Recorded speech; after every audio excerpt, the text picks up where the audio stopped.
سو اس کے لیے ضروری ہے کہ آپ اپنے کنٹینٹ کو اچھے سے تیار کریں۔ جی ہاں، کسی بھی جگہ پریزنٹیشن دینے سے پہلے آپ اپنے تمام خیالات کو یکجا کر کے آپ کسی پیپر پر یا پاور پوائنٹ پر اپنے خیالات کو بلٹس کی صورت میں لکھ لیں یا پھر آپ زبانی یاد کر لیں، اور پریزنٹیشن پر جانے سے پہلے آپ یہ بات اپنے ذہن نشین کر لیں کہ کیا آپ نے پیٹ بھر کے کھانا کھایا ہوا ہے۔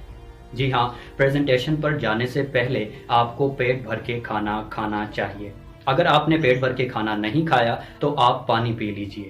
اگر آپ نے پانی بھی نہیں پیا تو پھر آپ کچھ میٹھا کھا سکتے ہیں۔ جب آپ کچھ میٹھا کھاتے ہیں تو اس سے آپ کا انرجی لیول بڑھ جاتا ہے اور پھر آپ پریزنٹیشن ایزیلی دے سکتے ہیں۔ جی ہاں، اور اس کے بعد آپ نے اپنی آڈینس کو انگیج رکھنا ہے۔ ایک تھاٹ ایک ٹائم اور ایک پاز۔ کیسے؟ کہ جب آپ بولنے لگے تو آپ بے ہنگم نہ بولیں بلکہ آپ پاز لے کر بولیں۔ آپ کی کمیونیکیشن میں وقفہ ہونا چاہیے۔ اس سے یہ فائدہ ہوگا کہ آپ جو الفاظ بول رہے ہیں اس کی اہمیت واضح ہوگی اور اس سے آڈینس کی انگیجمنٹ بڑھے گی۔ جی ہاں، تو ان تمام عادات پر آپ عمل کر کے ایک اچھے پبلک اسپیکر بن سکتے ہیں۔